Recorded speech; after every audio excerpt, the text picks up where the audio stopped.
Lagos is the land of opportunities. That's right. It's a place where even the poorest can wake up one morning and become somebody. Absolutely. But friends, not every light is sunrise. Some lights only shine long enough to blind you. Then they disappear. This story is about 3 young girls, Amara, Bisi, and Tomi, who believed that applause was the same as acceptance, and that bright lights meant a bright future.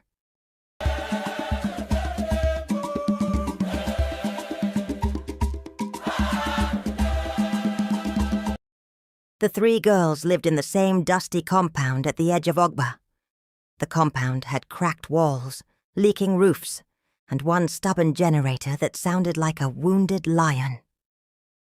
Every evening after work, the girls would sit outside by the old well, sharing stories and dreams. Amara was soft like morning bread, with big, hopeful eyes.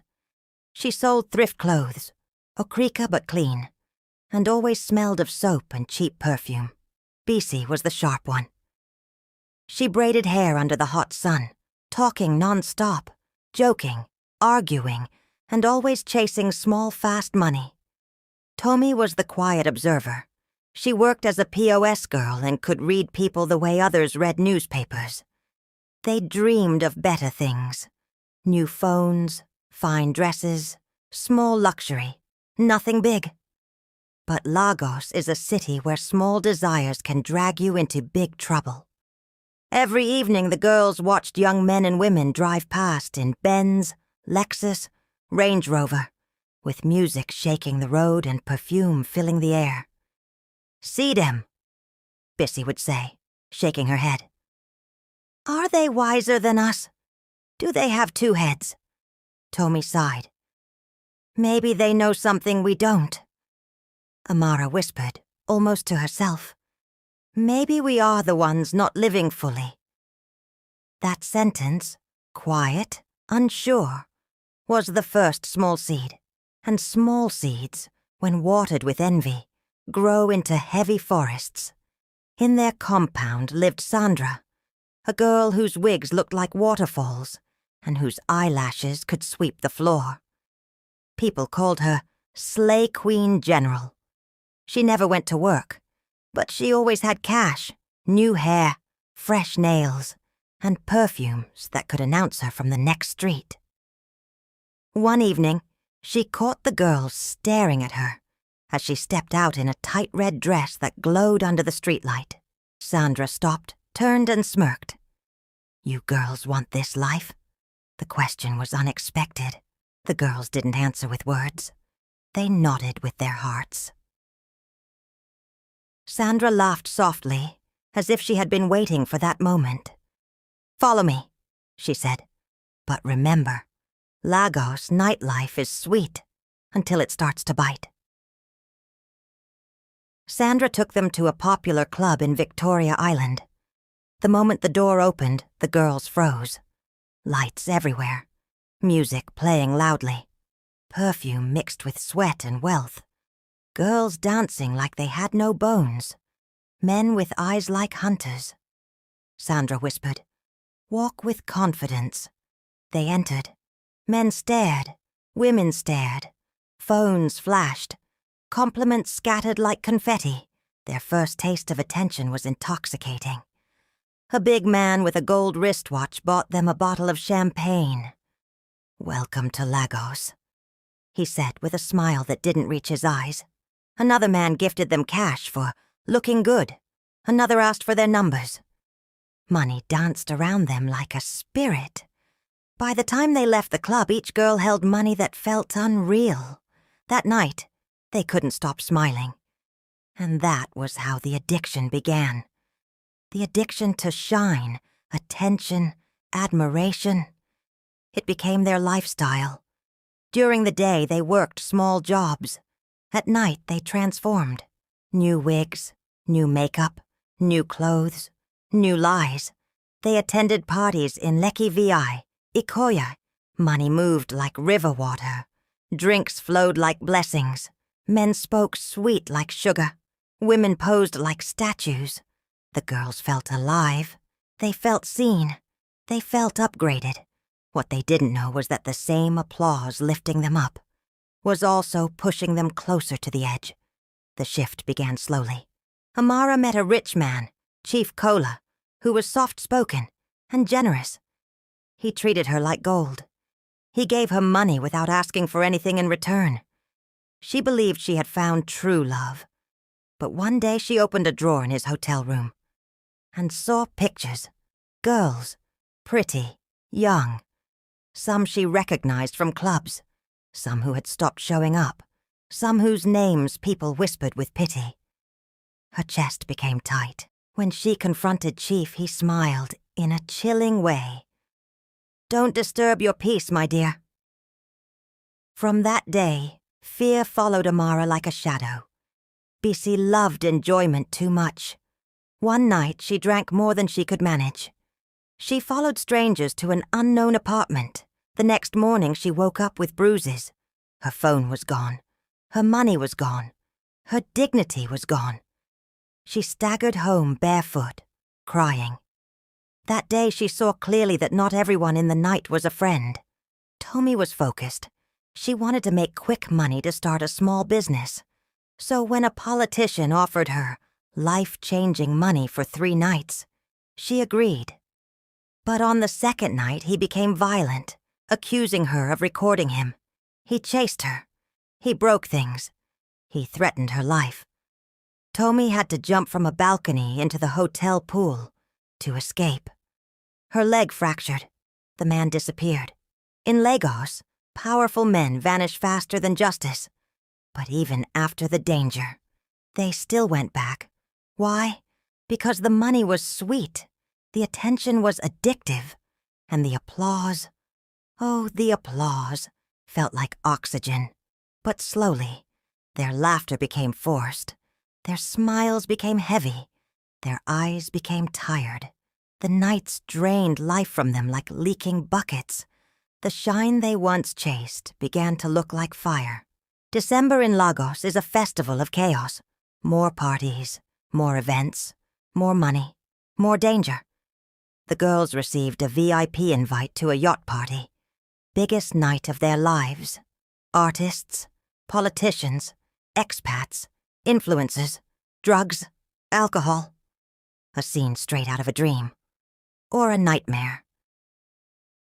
They believed this was the night they would blow. They dressed in glitter. They wore their longest wigs. They stepped onto the yacht like queens. They didn't know the sea was about to teach them a lesson. Sandra pulled the girls aside with shaking hands. "I need your help. Please. Those men over there. They asked me to bring them girls. If I don't, they will finish me." Amara's heart dropped. "Wait. So you want to sell us?" Sandra couldn't meet their eyes. "I don't have a choice," Bisi hissed. "And we should have a choice?" The men started moving toward them. Sandra whispered, "Please. If you don't help me, I'm dead." But before she finished speaking, Bisi shoved one of the men backward. He slipped, fell into the ocean water. That was when everything scattered. Lights flashed. Security shouted. Music stopped. Phones went up. People screamed. The men chased the girls. Amara grabbed Tomi. Bisi grabbed Amara. They ran across the deck, nearly slipping. Gunshots fired into the air. The sea roared like a witness. They jumped off the yacht onto the dock below. Tomi's leg screamed in pain. But she didn't stop. They ran barefoot through the marina, wet, breathless, terrified. For the first time since they entered nightlife, they saw their true worth in the eyes of men. They were not queens. They were not treasures. They were not special. They were entertainment, expendable, replaceable, and disposable. They reached Ogba at sunrise. Their wigs were gone. Their makeup washed away. Their dresses torn. Their feet bleeding. The compound was waking up peacefully. Mothers fetching water. Children brushing teeth. Neighbors sweeping. Life was normal, and for the first time the girls envied that normal life. A neighbor saw them. "Ah, Una Dawn come back early today?"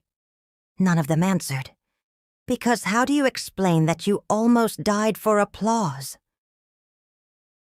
That evening the girls returned to their usual spot, the old well.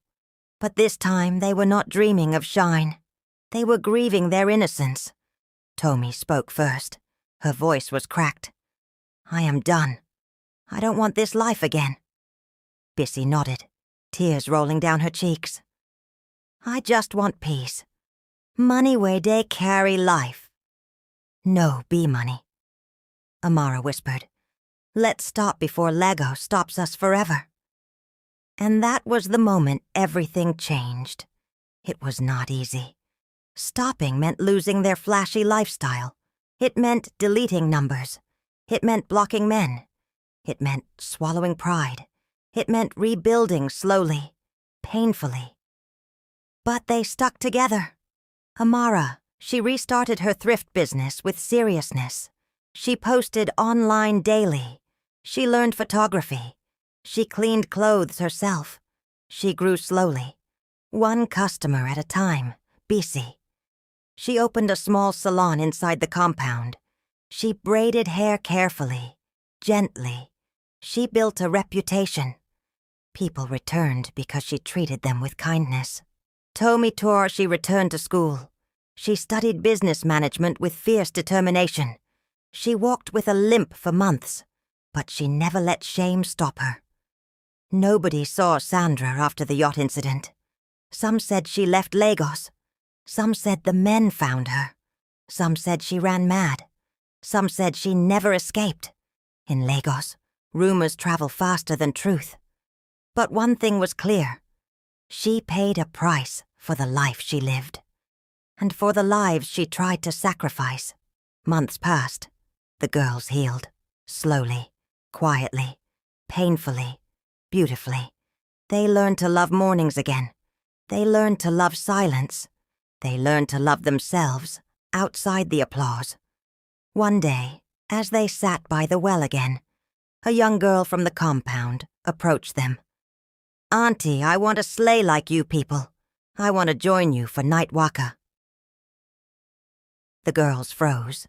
Then Bissy smiled sadly. "My dear, shine no day sweet when it fit burn your life." Amara nodded. "If the light no fit follow you home in the morning, no chase, Sam."